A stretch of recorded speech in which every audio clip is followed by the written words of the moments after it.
Assalamualaikum warahmatullahi wabarakatuh. Perkenalkan, nama saya Yeni Yulianti.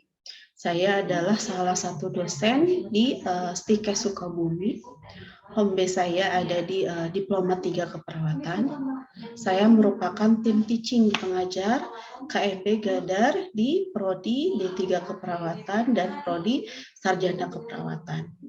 Di semester ini saya masuk sebagai tim pengajar di Keperawatan Gadar 1, mahasiswa Prodi S1 Keperawatan. Dan salah satu materi yang saya ajarkan yaitu adalah bantuan hidup dasar. Ini adalah untuk deskripsi mata ajarnya.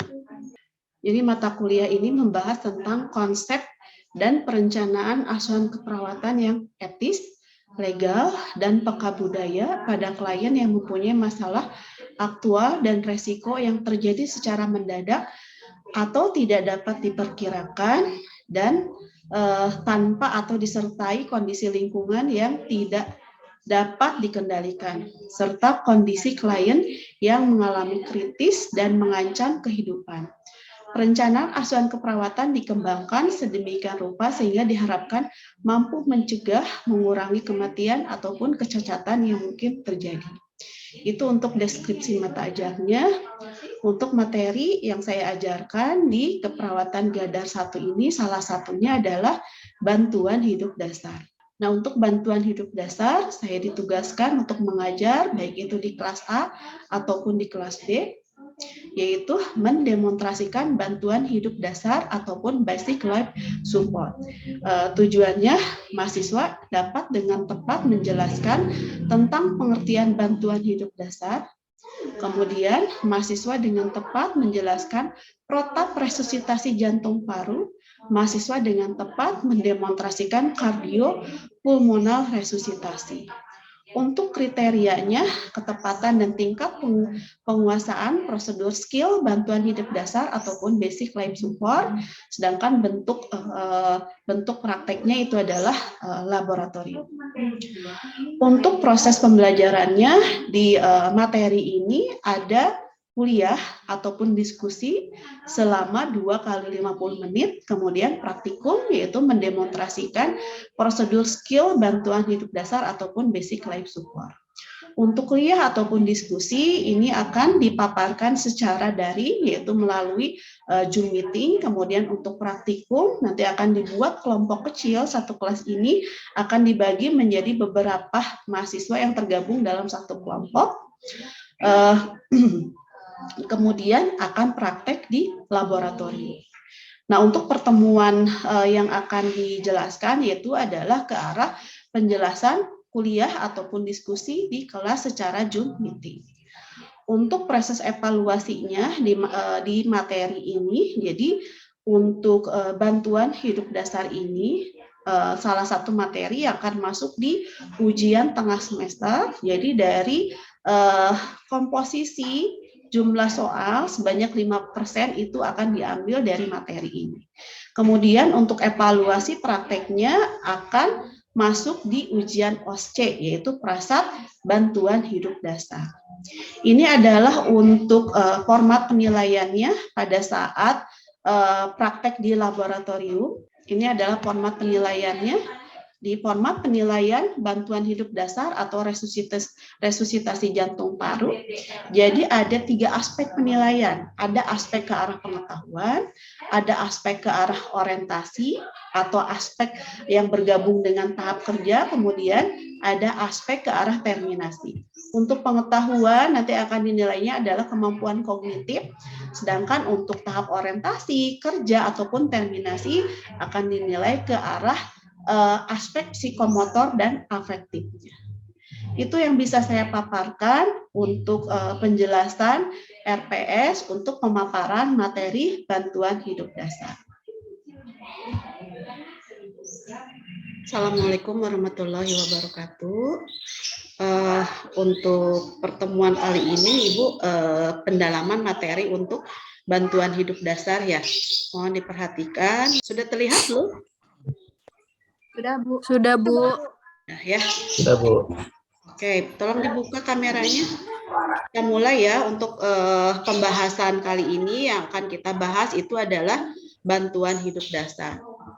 Nah, kalau kita bisa gambarkan, bantuan hidup dasar itu kalau digambarkan seperti rangkaian rantai kehidupan ya yang digambarkan di layar ini.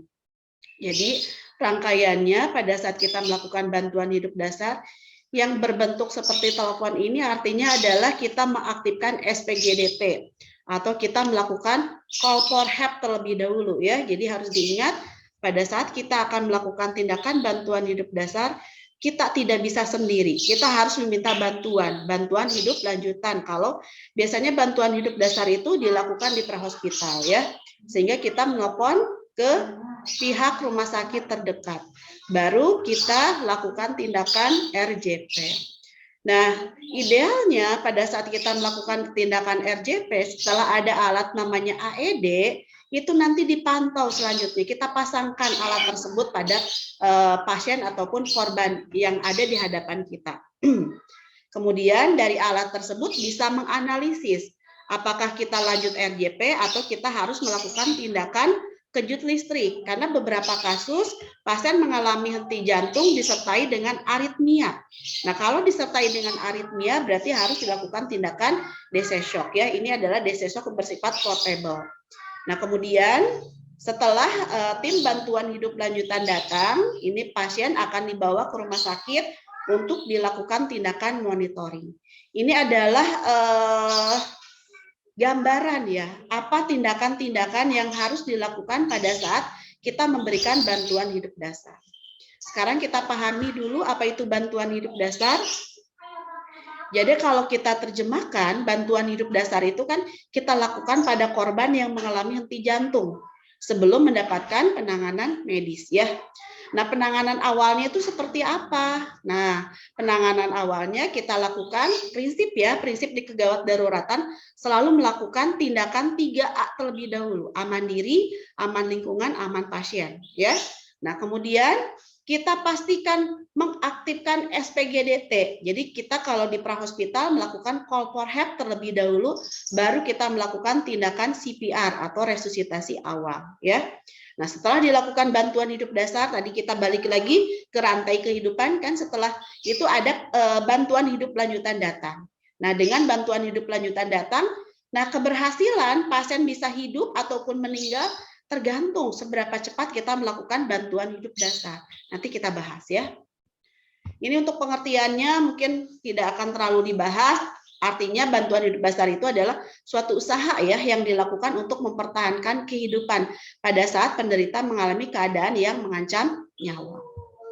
Ini adalah tadi tingkat keberhasilan kita bisa menolong korban, bisa korban tersebut apakah berakhir dengan keadaan hidup ataukah keadaan meninggal, tergantung kecepatan kita melakukan tindakan bantuan. Kalau semakin cepat kita melakukan tindakan bantuan, lihat di sini ya, kalau 1-4 menit ini masih area ini abu-abu, cepat. Kalau kita cepat melakukan tindakan, tingkat keberhasilannya juga akan lebih besar persentase kita menyelamatkan nyawa korban. Tetapi kalau kita terlambatnya 4 menit, apalagi di atas 4 menit sampai 10 menit, 4 menit ini resikonya adalah sel-sel otak rusak. 10 menit resikonya adalah sel-sel otak mengalami kematian. Kita ingat, sel otak mengalami kematian, kerusakannya akan bersifat menetap ya, karena sifatnya adalah irreversible.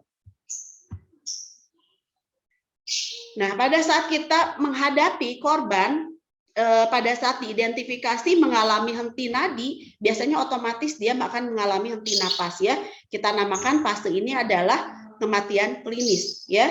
Nah, setelah kematian klinis, misalnya si otak tersebut tidak mendapatkan oksigen selama 4-6 menit, ini sel otak akan masuk ke tahapan mengalami kerusakan. Setelah 10 menit akan mengalami kematian. Nah, kalau sudah mengalami kematian sel otak, pasien akan masuk ke tahapan kematian biologis. Nah, di mana kematian biologis ini tidak ada tindakan yang bisa kita lakukan. Kita bisa melakukan menolong korban pada saat fase kematian klinis. Kalau sudah masuk ke fase kematian biologis, ya pasien sudah dinyatakan meninggal ya. Sehingga kita harus cepat, kita bergeraknya dengan waktu. kalau kita akan melakukan tindakan bantuan hidup dasar. Ini ilustrasinya, kalau terlambatnya 1 menit 98% kita berhasil ya bisa menyelamatkan nyawa pasien. Kalau 4 menit hanya 50%-nya, berarti 50-50, bisa meninggal, bisa hidup ya. Kalau dari 100 orang 50 orangnya mungkin bisa hidup, 50 orangnya bisa meninggal. Kalau 10 menit cuma 1%. Ya, jadi tingkat keberhasilannya juga kita sangat rendah sekali kalau kita melakukan tindakan bantuan hidup dasar terlambatnya selama 10 menit. Ingat ya, prinsipnya pada saat jantung berhenti berdenyut, napas itu tidak ada. Jadi jangan sampai kalian membuang-buang waktu pada saat kita sudah mendapatkan data, nadi tidak ada. Jangan sampai saya cek napas dulu. Nah, cek napas itu memerlukan waktu, itu akan memperlambat pada saat kita akan memberikan pertolongan. Jadi harusnya pada saat kita mendetek nadi tidak ada, langsung kita berpikirnya adalah lakukan RJP. Tetapi kalau kita mengkaji ternyata nadi ada, bukan berarti napas juga otomatis ada. Kita lakukan pemeriksaan setelah nadi adalah selalu beriringan cek napas ya. Di bantuan hidup dasar selalu seperti itu. Jangan sampai kita karena ingatnya setelah nadi napas, kita buang-buang waktu.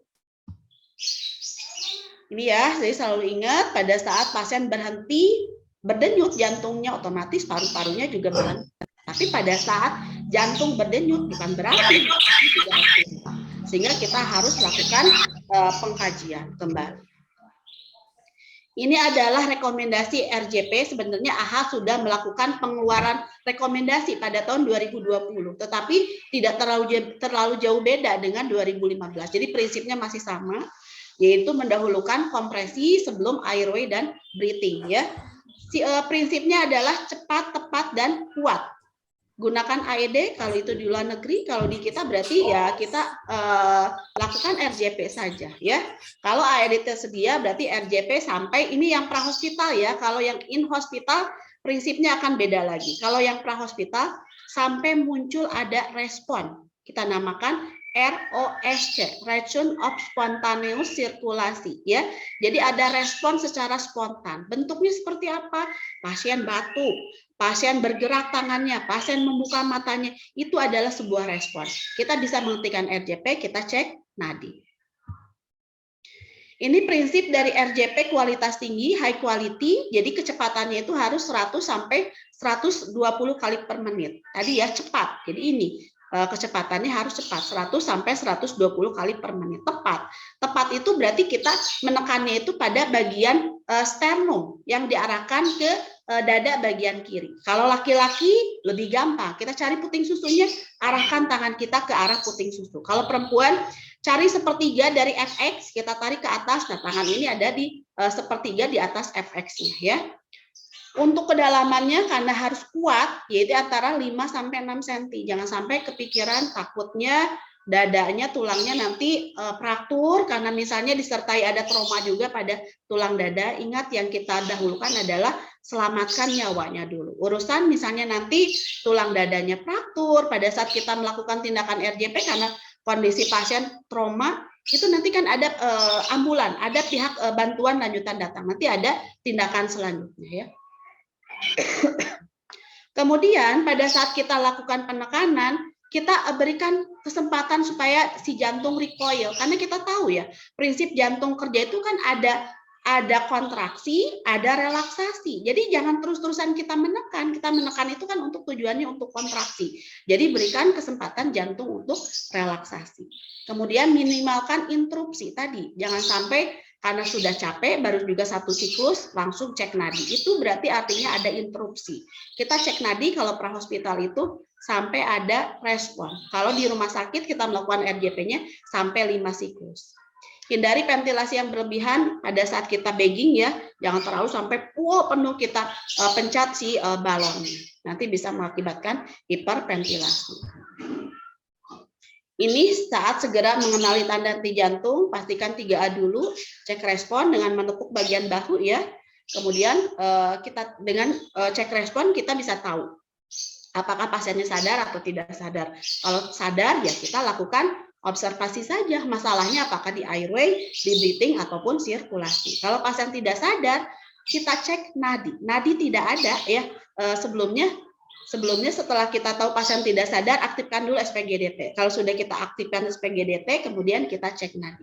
Kalau nadi diidentifikasi tidak ada ya, ini untuk cek kesadarannya. Nadi pada saat kita cek nadinya tidak ada, langsung kita lakukan tindakan RJP. Tapi kalau pada saat cek nadi, nadinya ada, kemudian napasnya tidak ada, tindakannya bukan RJP. Kalau nadi ada, napas tidak ada, tapi tindakannya adalah rescue breathing. Ya.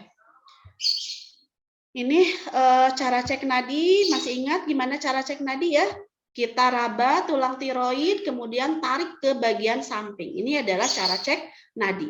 Cara cek nadi jangan sampai ada, jangan nggak gitu. Kita nunggu dulu selama 7-10 detik. Kita nunggunya supaya pas. Hitungan 1 detik itu kita bisa ilustrasikan dengan 1.000, 2.000, jadi 2 detik, 3 detik, nah sampai 7 detik atau 7.000 atau sampai 10.000 kita cek nadi, nadinya ada atau tidak. Nadi tidak ada, langsung kita lakukan tindakan RJP ya. Nah, tindakan RJP itu kita menekan pada bagian sternum ya. Nah, kenapa harus menekan pada bagian sternum? Karena tujuannya adalah untuk mengalirkan darah yang berada di jantung supaya mengalir. Targetnya itu adalah otot-otot miokardium sama ke bagian otak. Nah, kalau misalnya penekanannya kurang, penekanannya karena kita tadi khawatir takut membuat fraktur pada bagian sternum, misalnya tidak sampai 5 cm, mungkin darah tersebut tidak akan nyampe ke otak, tapi nyampainya adalah ke bagian leher. Sehingga harus pas ya, 5-6 cm untuk kedalaman. Ini untuk rasio kompresi, mungkin masih ingat ya, 30:2 kalau dewasa, baik itu 1 penolong, 2 penolong, masih tetap perbandingannya 30:2. Tapi kalau untuk anak, 1 penolong 30:2, kalau anak-anak 15:2. Kemudian bedanya, kalau pada dewasa kan 2 tangan kita kerjanya, kalau pada anak 1 tangan, kalau pada neonatus menggunakan ibu jari kita. Perbandingannya adalah 3:1. Ini adalah algoritmanya, jadi ini adalah kesimpulannya, alurnya, kesimpulan yang tadi sudah dibahas. Alurnya bagaimana pada saat kita menemukan korban. Kita tadi pastikan dulu 3A ya, aman diri, aman lingkungan, aman pasien. Nah, kalau sudah melakukan 3A, baru kita cek kesadaran, apakah pasiennya sadar atau tidak sadar. Kalau sadar ya observasi saja tadi yang sudah dijelaskan. Masalahnya di airway ya kita atasi airway-nya, masalahnya di breathing ya atasi breathing-nya. Kalau pasien tidak sadar, baru kita lakukan call for help atau kita aktifkan SPGDT ya. Kalau di rumah sakit berarti aktifkan code dulu. Nah, setelah kita melakukan call for help, baru kita cek nadi selama 7-10 detik. Kalau tidak ada nadi kompresi 30:2, kalau ada nadi tapi napas tidak ada adalah pemberian rescue breathing ya. Nah, ini kalau di rumah sakit kita cek nadi itu setiap 2 menit sekali. 2 menit sekali itu diilustrasikan ada 5 siklus. Jadi 30:2, 30:2 selama 5 kali. Kalau nadinya kemudian kita langsung cek nadi, kalau nadinya ada berarti berhenti RJP, kalau nadinya tidak ada RJP kembali. Tetapi kalau yang prahospital sampai ada tanda ROSC. Tangan bergerak, mata membuka. Contoh ya, ini salah satu bisa, nggak usah semuanya, salah satu saja. Misalnya pasiennya bisa membuka mata, itu artinya berespon. Nah, kalau berespon berarti kita cek nadi. Kalau nadi tidak ada, RJP lagi. Kalau nadi ada berarti kita lanjut untuk mengecek pernapasannya seperti apa. Ini prinsipnya ya, untuk tindakan kompresi cepat, tepat, dan kuat ya. Jadi prinsip dari BHD itu adalah CAB, mendahulukan kompresi sebelum melakukan tindakan airway dan breathing. Ini adalah kriteria untuk tidak memulai RJP. Ingat ya, kalau prinsip 3A tidak terpenuhi, ya sudah berarti kita tidak usah melakukan tindakan, karena nanti takutnya malah kita akan jadi korban selanjutnya. Kemudian ada tanda kematian biologis, tadi sudah dijelaskan. Kalau sudah masuk kematian biologis, sudah tidak ada sudah tidak bisa kita melakukan tindakan pertolongan. Atau misalnya di status ada keterangan do not resusitasi, berarti kita hormati keinginan keluarga. Misalnya pasiennya adalah lansia, pada saat dia mengalami henti jantung, keluarga meminta jangan dilakukan tindakan apapun, berarti kita hargai untuk tidak melakukan tindakan RJP. Walaupun secara kita melihat mungkin dengan RJP bisa menyelamatkan si nyawa pasien. Ini adalah kriteria untuk mengakhiri RJP. Nadi dan napas ada, tim bantuan hidup lanjutan datang, ambulan ya datang, penolong kelelahan, kalau penolongnya beresiko tidak aman untuk diri sendiri, dia kehabisan tenaga, udah berarti berhenti saja untuk melakukan tindakan RJP atau saling bergantian kalau ada penolong yang kedua. Kemudian ada tanda kematian. Kematiannya adalah kematian biologis. Berarti sudah berakhir kita melakukan tindakan bantuan. Nah, kalau misalnya setelah kita melakukan tindakan bantuan, nadi sudah ada, napas sudah ada, tapi misalnya korban masih tetap pingsan ya, dan ambulan belum datang, kalau posisinya inline, posisinya datar, ini resikonya adalah aspirasi. Sehingga kita bantu supaya tidak terjadi aspirasi, kita lakukan recovery posisi atau posisi miring mantap ya.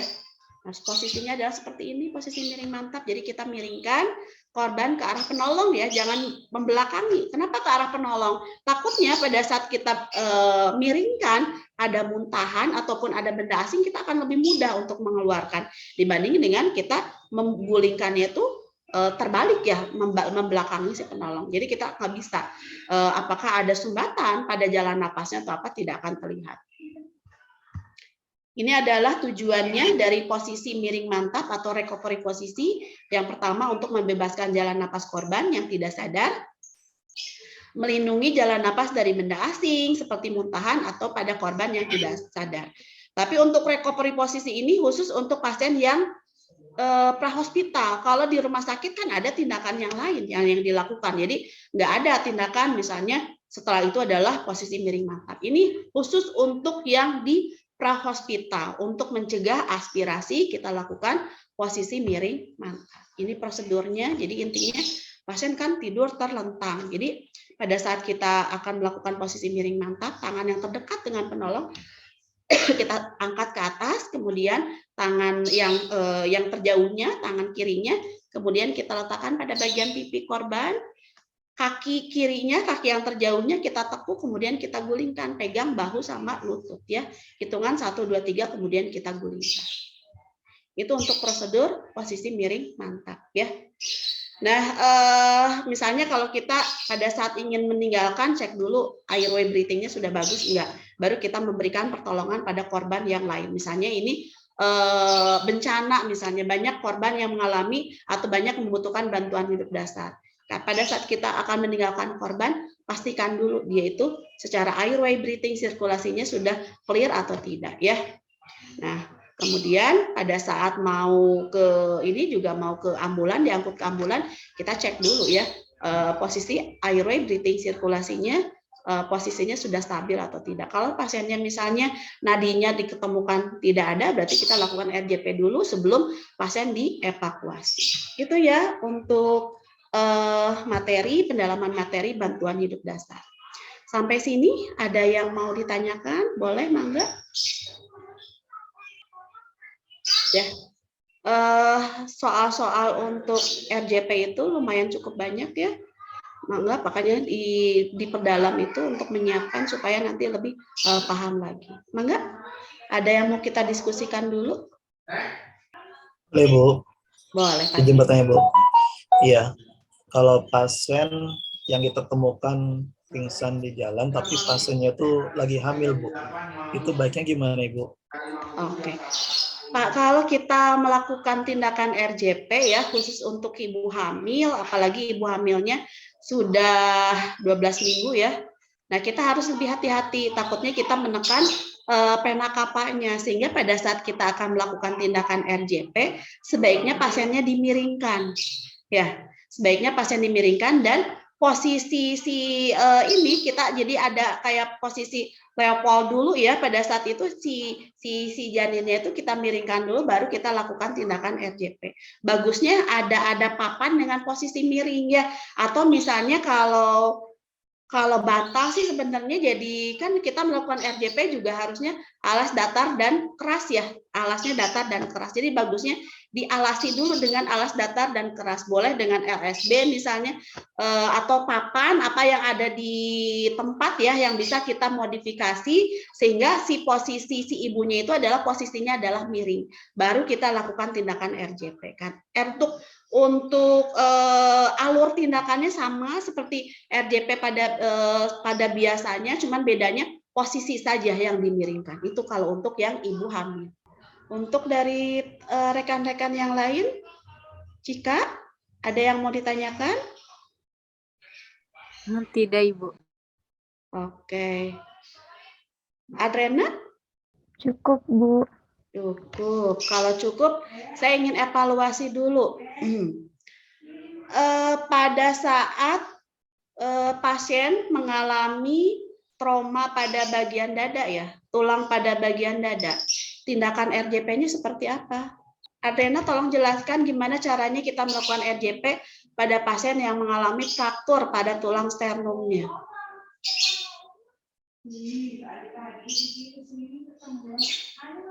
Berarti tidak bisa dilakukan ya, Bu, karena sudah patah. Jadi RJP-nya tidak dilakukan atau tetap dilakukan, Adrena? Tetap dilakukan, Bu. Tetap Jadi nanti setelah lakukan, jadi setelah beres di RJP baru nanti udah ada respon, nanti ditangani lebih lanjut. Ya, jadi tetap dilakukan ya, walaupun kondisi pasien mengalami fraktur pada bagian dada, tindakannya masih sama, karena intinya kita ingin menyelamatkan nyawanya dulu ya. Nanti untuk masalah selanjutnya ada tim bantuan hidup lanjutan data. Oke, berarti sudah paham ya untuk penyampaian materi ini? Atau ada yang mau kita diskusikan dulu, Mangga? Atau sudah cukup? Cukup, Ibu. Oke, kalau cukup untuk pendalaman materi Gadar, baik saya tutup. Assalamualaikum. Waalaikumsalam. Waalaikumsalam warahmatullahi wabarakatuh. Terima kasih, Ibu. Hatur nuhun, Ibu. Yo, Mangga.